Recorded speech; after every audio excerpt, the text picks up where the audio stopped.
पटना जू के लिए आम लोगों के लिए ऑनलाइन टिकट बुकिंग की व्यवस्था आगामी 15 दिनों के अंदर शुरू की जाएगी। और हमारा जो पटना जू अभी देश में एक यूनिक स्थान प्राप्त अभी रखता है। इस जू ऐप को इस प्रकार से बनाया जाएगा कि जो भी पर्यटक किसी भी क्षेत्र में विजिट करेंगे वहाँ पर अपने आप उस संबंधित जानवर या उस संबंधित क्षेत्र से संबंधित जानकारी उनके मोबाइल पर एक्टिवेट हो जाएगी। 150 से भी अधिक अतिरिक्त सीसीटीवी कैमरे पूरे संजय गांधी जैविक उद्यान में स्थापित किए जाएंगे। स्कूली बच्चों और आम लोगों के लिए समय समय पर जागरूकता प्रोग्राम और ओरिएंटेशन प्रोग्राम्स भी चलाए जाएंगे। नमस्कार, लाइव सिटी देख रहे हैं आप। देखिए, पटना जू सोसाइटी के गठन की मांग बहुत लंबे समय से चल रही थी और बहुत लंबे समय से इसकी कोशिश भी जारी थी, लेकिन कुछ दिन पहले ही बिहार सरकार के कैबिनेट के द्वारा जो है इसे मंजूरी दे दी गई थी, जिसके बाद अब पटना जू में कैबिनेट की पहली बैठक हुई और इस बैठक में बहुत तरह के निर्णय पर जो है मुहर लगाए गए हैं, जिसमें पटना जू में अब ऑनलाइन टिकट की सुविधा जो है जल्दी उपलब्ध होगी, जो गाइड होंगे वह उपलब्ध होंगे, साथ ही साथ एक नया ऐप जो है उसे डेवलप किया जाएगा, जिससे जिस इनक्लोजर के पास आप जाएंगे वहां पर पॉपअप आ जाएगा और आपको तमाम तरह की जानकारी मिल जाएगी उस एनिमल के बारे में, फ्लोरा एंड फौना के, यानी कि जितने भी पशु पक्षी हैं, इसके साथ ही जो पेड़ पौधे हैं उसके बारे में आपको सटीक जानकारी ऐप के माध्यम से मिलेगी। इसके साथ ही अलग अलग तरह की चीजों पर भी निर्णय किया गया है। लेकिन एक और खास बात है कि अब पटना जू में जो ट्री वॉक है, ट्री स्काई वॉक, उसका भी निर्माण किया जाएगा। देखिए क्या कुछ कह रहे हैं इस बारे में पर्यावरण एवं जलवायु परिवर्तन विभाग के जो अपर मुख्य सचिव हैं, हम बात करें आनंद किशोर जी की। आइए देखते हैं उनका ये वीडियो। संजय गांधी जैविक उद्यान प्रबंधन एवं विकास सोसाइटी की पहली बैठक आज आयोजित की गई और इस बैठक में कई महत्वपूर्ण निर्णय लिए गए हैं, जिसके आलोक में पटना के इस संजय गांधी जैविक उद्यान के विकास हेतु कई सारी कार्य योजनाओं पर आगे कार्य किया जाएगा।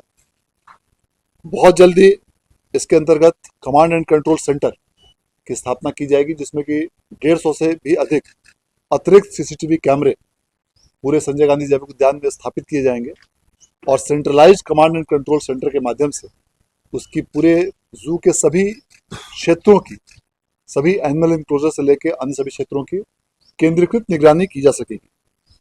इसके साथ साथ एक जू ऐप का भी विकास किया जाएगा और इस जू ऐप को इस प्रकार से बनाया जाएगा कि जो भी पर्यटक किसी भी क्षेत्र में विजिट करेंगे वहाँ पर अपने आप उस संबंधित जानवर या उस संबंधित क्षेत्र से संबंधित जानकारी उनके मोबाइल पर एक्टिवेट हो जाएगी और एक बहुत एडवांस वर्जन यह जू ऐप का बहुत जल्द तैयार कराया जाएगा। इसके साथ साथ ट्री टॉप वॉकवे के निर्माण की योजना की भी आज सहमति दी गई, जिसके अंतर्गत ये बिल्कुल नए तरह का एक ट्री टॉप वॉकवे का निर्माण पटना जू में कराया जाएगा। हाल में ही माननीय मुख्यमंत्री महोदय द्वारा पटना जू के विजिट के क्रम में स्कूली बच्चों को अधिक से अधिक इंगेज करने और उसके साथ साथ आम लोगों के लिए भी सुविधाओं को विकसित करने का निर्देश दिया गया था। इसके अंतर्गत भी कई प्रकार की योजनाओं पर आज सहमति दी गई है, जिसमें कि लोगों को इंगेज करने के लिए यहाँ पर सुमित्र की भी अवधारणा को विकसित किया जाएगा। इसके साथ साथ स्कूली बच्चों और आम लोगों के लिए समय समय पर जागरूकता प्रोग्राम और ओरिएंटेशन प्रोग्राम्स भी चलाए जाएंगे। वार्षिक कैलेंडर पटना जू का तैयार किया जाएगा, जिसमें सभी प्रकार की गतिविधियों की जानकारी दी जाएगी और इसके साथ साथ आम लोगों के लिए एक नर्सरी के माध्यम से भी उनको पेड़ की विक्रय करने की सुविधा दी जाएगी। सौवेनियर शॉप का निर्माण कराया जाएगा। इसके साथ साथ cafeteria, food kiosk, sitting facilities के साथ साथ अन्य भी जो इंक्लोजर्स हैं, एक्वेरियम, मेडिसिनल गार्डन, इन सबों का भी उन्नयन कराया जाना प्रस्तावित है। पर्यटकों के लिए गाइडेड टूर की व्यवस्था भी की जाएगी और इसके अंतर्गत गाइड का भी नियोजन किया जाएगा, ताकि पटना जू में जो भी लोग घूमने आए उनको पटना जू में जो हमारे विभिन्न प्रकार के फ्लोरा और फौना है उससे संबंधित जो विभिन्न हमारे जानवर हैं, जो हमारे पशु पक्षी, सभी प्रकार के पेड़, उसके बारे में विस्तृत जानकारी उनको दी जा सकेगी। इसके साथ साथ पटना जू के सभी क्षेत्रों के रिनोवेशन हेतु भी आगामी बहुत जल्द कार्य किया जाएगा। दोनों गेट्स का पुनरुद्धार करते हुए उसे और भी अधिक सुंदर और बेहतर बनाने की योजना है और इन सभी योजनाओं को इस रूप में क्रियान्वित किया जा रहा है कि आने वाले समय में लोगों को पटना जू का भ्रमण करने पर बेहतर से बेहतर अनुभव प्राप्त हो सके और हमारा जो पटना जू अभी देश में एक यूनिक स्थान प्राप्त अभी रखता है उसको और अधिक बेहतर बनाते हुए यहाँ पर एनिमल्स की सुविधाओं के लिए भी अधिक से अधिक और बेहतर कार्य किया जा सके।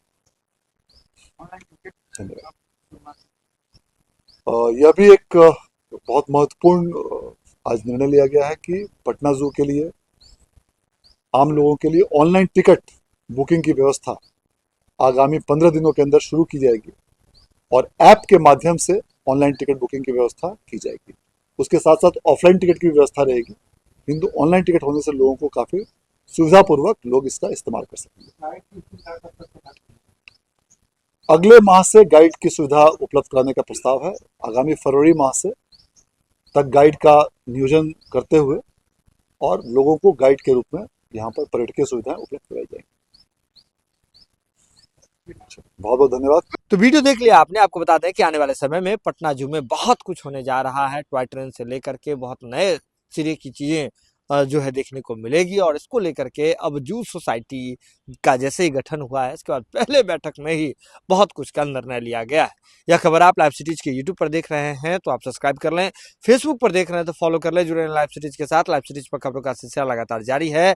मैं सुमन हूं और आप लाइव सिटीज देख रहे हैं। पटना जू के लिए आम लोगों के लिए ऑनलाइन टिकट बुकिंग की व्यवस्था आगामी 15 दिनों के अंदर शुरू की जाएगी और हमारा जो पटना जू अभी देश में एक यूनिक स्थान प्राप्त अभी रखता है। इस जू ऐप को इस प्रकार से बनाया जाएगा कि जो भी पर्यटक किसी भी क्षेत्र में विजिट करेंगे वहाँ पर अपने आप उस संबंधित जानवर या उस संबंधित क्षेत्र से संबंधित जानकारी उनके मोबाइल पर एक्टिवेट हो जाएगी। 150 से भी अधिक अतिरिक्त सीसीटीवी कैमरे पूरे संजय गांधी जैविक उद्यान में स्थापित किए जाएंगे।